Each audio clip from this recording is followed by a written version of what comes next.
যেটাকে এখন এক্স বলা হয়, এই অ্যাকাউন্ট হ্যাক করে অত্যন্ত বাজে অরুচিকর কুরুচিপূর্ণ মাদেরকে নিয়ে একটা বক্তব্য দিয়ে দিছে আমারটা হ্যাক করে। বিশ্বাস করতে পারেন, দেশের অন্যতম শীর্ষ রাজনৈতিক দল জামায়াতে ইসলামীর আমিরের ভেরিফাইড অ্যাকাউন্ট থেকে বলা হচ্ছে নারীরা ঘর থেকে বের হওয়া মানেই পতিতাবৃত্তি। হ্যাঁ, ঠিকই শুনেছেন, এমন এক ভয়ানক মন্তব্য যা মুহূর্তেই পুরো দেশে আগুনের মতো ছড়িয়ে পড়ে। কিন্তু আসল চমক এটা নয়, আসল চমক হলো এই ঘটনার পেছনের কারিগর কে। যখন জামায়াতের আইটি টিম এর গভীরে প্রবেশ করলো তখন যা বেরিয়ে এলো তা ওয়াটার গেট কেলেঙ্কারির চেয়েও ভয়াবহ। হ্যাকারের আইপি অ্যাড্রেস এবং ফিশিং মেইল ট্রেস করে যে ঠিকানা পাওয়া গেল তা দেখে সবার চোখ কপালে। খোদ রাষ্ট্রপতির কার্যালয়, বঙ্গভবন, রাষ্ট্রপতির দপ্তরের একজন প্রোগ্রামারের মেইল থেকে ছড়ানো হয়েছে এই ভাইরাস। এটি কি নিছক হ্যাক, নাকি আসন্ন নির্বাচনের আগে এক গভীর রাজনৈতিক ষড়যন্ত্রের নীলনকশা? আর কেনই বা জামায়াত এই ঘটনার পর 12 ঘন্টা চুপ করে থাকলো? আজকের ভিডিওতে আমরা উন্মোচন করব এই পুরো ঘটনার পেছনের ডিজিটাল ফরেন্সিক রিপোর্ট এবং রাজনৈতিক সমীকরণ। চোখ রাখুন শেষ পর্যন্ত, কারণ রাজনীতির মাঠের এই ডিজিটাল যুদ্ধ আপনার ধারণার চেয়েও অনেক বেশি নোংরা। গতকাল রাত থেকে সোশ্যাল মিডিয়া উত্তপ্ত। দেশের রাজনীতির মাঠ যখন নির্বাচনের হাওয়ায় দুলছে, ঠিক তখনই এক বিশাল বোমা ফাটল ডিজিটাল প্ল্যাটফর্মে। জামায়াতে ইসলামীর আমির ডাক্তার শফিকুর রহমানের এক্স হ্যান্ডেল বা সাবেক টুইটার অ্যাকাউন্ট থেকে ইংরেজিতে একটি পোস্ট আসে। এই পোস্টের বাংলা করলে দাঁড়ায়, আধুনিকতার নামে নারীরা যখন ঘর থেকে বের হয়ে কাজে যায় তখন তারা নাকি পতিতাবৃত্তিরই আরেক রূপ। ভাবা যায়, একজন জাতীয় নেতার অ্যাকাউন্ট থেকে এমন নারী বিদ্বেষী বক্তব্য। মুহূর্তের মধ্যে তোলপাড় শুরু হয়ে যায়। আর ঠিক এই সুযোগটির অপেক্ষাতেই যেন ছিল বিএনপি এবং তাদের ছাত্র সংগঠন ছাত্রদল। পোস্ট আসার সাথে সাথেই যেন আগে থেকে রেডি করা স্ক্রিপ্ট অনুযায়ী তারা মাঠে নেমে পড়ল। সারা দেশে শুরু হয়ে গেল কর্মসূচি। দাবি উঠল ডাক্তার শফিক নারী বিদ্বেষী, তাকে বয়কট করতে হবে, ক্ষমা চাইতে হবে। কিন্তু এখানে একটা বিশাল প্রশ্ন থেকে যায়, চোরের 10 দিন আর গৃহস্থের 1 দিন। আজ সেই একদিন অপবাদ দিয়ে পার পাওয়া গেল না। ঘটনাটি ঘটার 24 ঘন্টার মধ্যেই জামায়াতের মিডিয়া বিভাগ এক জরুরি সংবাদ সম্মেলন ডাকে। সেখানে কোনো গদবাঁধা রাজনৈতিক ভাষণ দেওয়া হয়নি, সেখানে দেয়া হয়েছে সলিড টেকনিক্যাল প্রমাণ। জামায়াতের আইটি এক্সপার্টরা লাইভ প্রজেক্টরে দেখিয়ে দিলেন কিভাবে আমিরের জামায়াতের অ্যাকাউন্টটি হ্যাক করা হয়েছিল। আর এই হ্যাক কোনো সাধারণ হ্যাকার বা ছিঁচকে চোর করেনি, এর পেছনে রয়েছে রাষ্ট্রের সর্বোচ্চ দপ্তরের হাত। সংবাদ সম্মেলনে দেখানো হয় ডাক্তার শফিকুর রহমানের মেইলে একটি ফিশিং লিঙ্ক পাঠানো হয়েছিল। খুব শক্তিশালী ম্যালওয়্যার বা ভাইরাস ব্যবহার করে দীর্ঘদিন ধরে চেষ্টা চালিয়ে এই অ্যাকাউন্টের অ্যাক্সেস নেওয়া হয়। যারা বলছিল এত দ্রুত রিকভার করা সম্ভব না, তাদের মুখে ছাই দিয়ে আইটি টিম দেখিয়েছে কিভাবে তারা নিয়ন্ত্রণ ফিরে পেয়েছে। কিন্তু আজকের আলোচনার সবচেয়ে ভয়ানক এবং শকিং পার্ট হলো এই হ্যাকটা কোত্থেকে করা হয়েছে। জামায়াতের আইটি সেল প্রমাণ করেছে এই ফিশিং লিঙ্ক এসেছে খোদ রাষ্ট্রপতির কার্যালয় থেকে। মহামান্য রাষ্ট্রপতি শাহাবুদ্দিন চুপ্পুর দপ্তরের অ্যাসিস্ট্যান্ট প্রোগ্রামার নাম সরওয়ার, তার অফিসিয়াল মেইল অ্যাড্রেস assistantprogrammer@bongobhavan.gov.bd ব্যবহার করে এই ম্যালওয়্যার পাঠানো হয়েছিল। শুধু মেইল নয়, হ্যাকাররা নতুন ডিভাইসে লগ ইন করার সময় যে আইপি অ্যাড্রেস ব্যবহার করেছিল জামায়াতের পিআর টিম সেটাও ট্রেস করে ফেলেছে। অর্থাৎ এটা কোনো বিচ্ছিন্ন ঘটনা নয়, এটা পরিষ্কারভাবেই একটি রাষ্ট্রীয় ষড়যন্ত্র। রাষ্ট্রের সর্বোচ্চ মহলের ইন্ধন ছাড়া রাষ্ট্রপতির দফতরের মেইল ব্যবহার করে এমন জঘন্য সাইবার ক্রাইম করা অসম্ভব। দর্শক, আপনারা যারা এখনও আমাদের চ্যানেল গল্প নিউজ সাবস্ক্রাইব করেননি, তারা এখনই সাবস্ক্রাইব করে বেল আইকনটি চেপে দিন। সত্য খবর সবার আগে জানতে আমাদের সাথেই থাকুন। এবার আসুন ঘটনার টাইমিং নিয়ে একটু বিশ্লেষণ করি। এই টাইমিংটাই বলে দেয় ডালমে কুচ কালা হ্যায়। গতকাল যে স্ক্রিনশটটি ভাইরাল হয়েছে সেটি খুব ভালো করে খেয়াল করুন। সেখানে দেখা যাচ্ছে পোস্ট দেওয়ার সময়কাল মাত্র 1 মিনিট। এর মানে কি? এর মানে হলো হ্যাকার গ্রুপ এই পোস্টটি দিয়েছিল শুধুমাত্র একটা স্ক্রিনশট নেওয়ার জন্য। পোস্ট করেই সাথে সাথে স্ক্রিনশট নেওয়া হয়েছে এবং এরপর ডিলিট বা লগ আউট করা হয়েছে। তারা ভেবেছিল ডিজিটাল ফুটপ্রিন্ট মুছে ফেলবে, কিন্তু প্রযুক্তির এই যুগে ডিজিটাল পায়ের ছাপ মুছে ফেলা এত সহজ নয়।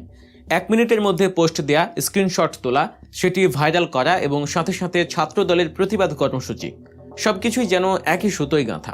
মনে হচ্ছে একবারে তারেক রহমানের নির্দেশনায় একটি সাজানো নাটকের মঞ্চায়ন হলো। কিন্তু প্রশ্ন হলো, কেন এই কাজ করলো তারা? উত্তরটা খুব সোজা। মাঠের রাজনীতিতে, আন্তর্জাতিক সম্পর্কে এবং পাবলিক সেন্টিমেন্টে কোনো জায়গাতেই বিএনপি বা বিরোধীরা এখন সুবিধা করতে পারছে না। কুমিল্লা থেকে সাতক্ষীরা, খাগড়াছড়ি থেকে নোয়াখালী, সবখানেই জামায়াতের জনসমাবেশে মানুষের ঢল।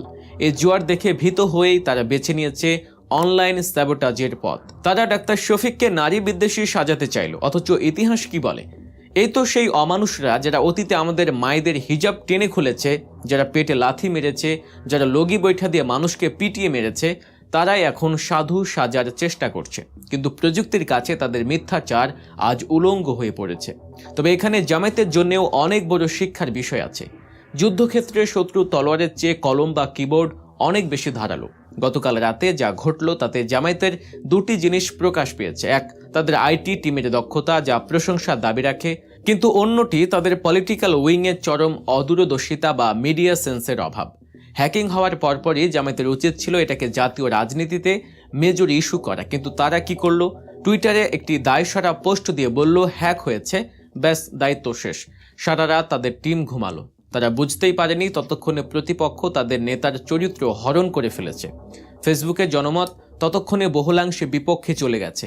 এই দেরিতে টনক নড়া স্বভাবটা রাজনীতির জন্য সুইসাইডাল বা আত্মঘাতী। এই পরিস্থিতি আমাদের মিশরের প্রেসিডেন্ট মোহাম্মদ মুরসির কথা মনে করিয়ে দেয়। মিডিয়া কুর মাধ্যমে প্রচার করা হয়েছিল মুরসি তার ছেলেকে লাখ লাখ ডলার বেতনে চাকরি দিয়েছেন, স্বজনপ্রীতি করেছেন। মিশরের জনগণ সেটা বিশ্বাস করে রাস্তায় নেমেছিল। অথচ সত্য কি ছিল? পরে জানা যায় ওই চাকরি ছিল সম্পূর্ণ অবৈতনিক বা আনপেইড। এমনকি প্রেসিডেন্ট হিসেবে মুরসি নিজের যে বেতন পেতেন সেটাও তিনি কখনো নেননি। আজও প্রেসিডেন্টের ব্যাংক অ্যাকাউন্টে সেটা জমা আছে। কিন্তু মুরসি কি এই সত্য তথ্যগুলো জনগণের কাছে সময় মতো পৌঁছাতে পেরেছিলেন? না, পারেননি।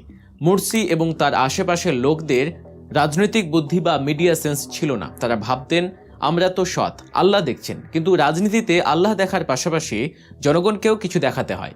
জনগণের সাথে কানেক্ট করতে না পারার কারণে মুরসিকে করুণ পরিণতি ভোগ করতে হয়েছে। গতকাল রাতে যখন জামায়াত প্রমাণ নিয়ে এলো ততক্ষণে অনেক দেরি হয়ে গেছে। মানুষের ব্রেইনে ওই ভুয়া স্ক্রিনশট গেঁথে গেছে। রাজনীতি হলো পারসেপশন গেম। সত্য কি সেটা বড় কথা নয়, মানুষ কি বিশ্বাস করে, কি করছে সেটাই বড় কথা। মিডিয়া এবং সেকুলার গোষ্ঠী পরিকল্পিতভাবে জামায়াতকে নারী বিদ্বেষী ট্যাগ দিয়েছে, কারণ তারা জানে এবারের ভোটে নারীরা বিপ্লব ঘটাবে। আর জামায়াত সেই অপবাদ খণ্ডন করতে সময় নিল 12 ঘন্টা। এই 12 ঘন্টায় যথেষ্ট ছিল তাদের ইমেজ ধ্বংস করার জন্য। মিডিয়ার পক্ষপাতিত্ব এখানে লক্ষণীয়। যখন ভুয়া পোস্টটা এলো তখন সব মিডিয়া ব্রেকিং নিউজ দিল, আর যখন জামায়াত প্রমাণ করলো এটা হ্যাকিং এবং রাষ্ট্রপতির অফিস জড়িত তখন মিডিয়া অনেকটা চুপ। সেই হাই পান নেই। জামায়াতকে বুঝতে হবে এই মেইন স্ট্রিম মিডিয়া তাদের বন্ধু নয়। তাদের নিজস্ব মিডিয়া সেল এবং অল্টারনেটিভ প্ল্যাটফর্ম যদি শক্তিশালী না হয় তবে তারা বারবার এমন মিডিয়া ট্রায়ালের শিকার হবে। ক্ষমতায় যাওয়ার আগেই জামায়াতের উচিত এই দুর্বলতা বা উইকনেসগুলোতে নজর দেয়া। ভোটে জিতে ক্ষমতায় আসাটা তাদের জন্য কঠিন নয়, কিন্তু ক্ষমতায় থাকার পর আসল যুদ্ধ শুরু হবে। সে যুদ্ধের নাম প্রোপাগান্ডা ওয়্যার। বিএনপি, আওয়ামী লীগ এবং বিদেশি শক্তিগুলো তখন প্রতিদিন হাজারটা গুজব ছড়াবে, মুরসির মতো পরিস্থিতি তৈরি করবে। যদি সঠিকভাবে এই প্রোপাগান্ডা সামলানো না যায় তবে গদি টেকানোই হয়ে যাবে মুশকিল। জনগণকে বিভ্রান্ত করে রাস্তায় নামানো হবে। জামায়াতের এখন দরকার র্যাপিড অ্যাকশন মিডিয়া সেল, যারা গুজব ওঠার 10 মিনিটের মধ্যেই কাউন্টার দেবে। টুইটারে একটা পোস্ট দিয়ে দায় সারলে চলবে না, সরাসরি অ্যাকশনে যেতে হবে। গতকাল রাতের ঘটনা জামায়াতের জন্য একটি উইক আপ কল বা সতর্কবার্তা। এখান থেকে তাদের 3টি বড় সিদ্ধান্ত নিতে হবে। 1, রাষ্ট্রপতি দপ্তর জড়িত থাকার বিষয়টি নিয়ে এখনই বড় আন্দোলন বা আইনি ব্যবস্থা নিতে হবে। তদন্ত করে সেই প্রোগ্রামারের বহিষ্কার নিশ্চিত করতে হবে। এটাকে হালকাভাবে নেয়ার কোনো সুযোগ নেই। মিডিয়া টিমের খোল নলচে পাল্টাতে হবে। রিঅ্যাক্টিভ না হয়ে প্রোঅ্যাক্টিভ হতে হবে। ঘটনা ঘটার পর সাফাই গাওয়া নয়, বরং ঘটনা যেন না ঘটে বা ঘটার সাথে সাথে যেন প্রতিহত করা যায় সেই ব্যবস্থা করতে হবে। 3, জামায়াতের সামনে এখন 2টি মডেল। 1, মুরসি মডেল, যারা সৎ কিন্তু বোকা, যারা প্রোপাগান্ডায় ভেসে যায়। 2, এরদোয়ান মডেল, যিনি ফেস টাইমে এসে জনগণকে রাস্তায় নামিয়ে কূট ঠেকিয়ে দেন। জামায়াতকে এখন সিদ্ধান্ত নিতে হবে তারা কোন পথে হাঁটবে। রাজনৈতিক বুদ্ধি বাড়ান, জনগণের পালস বুঝুন, নতুবা ইতিহাস কাউকে ক্ষমা করবে না। দর্শক, আপনি বিষয়টিকে কিভাবে দেখছেন? রাষ্ট্রপতি দপ্তর থেকে এমন হ্যাকিং কি মেনে নেওয়া যায়? আপনার মতামত জানান মন্তব্যের ঘরে। আজকের ভিডিওটা এ পর্যন্তই। এমন সব বিশ্লেষণধর্মী ভিডিও পেতে গল্প নিউজ চ্যানেলটি এখনই সাবস্ক্রাইব করুন। দেখা হচ্ছে পরের ভিডিওতে। সে পর্যন্ত আমাদের অন্যান্য ভিডিওগুলো দেখুন। আল্লাহ হাফেজ।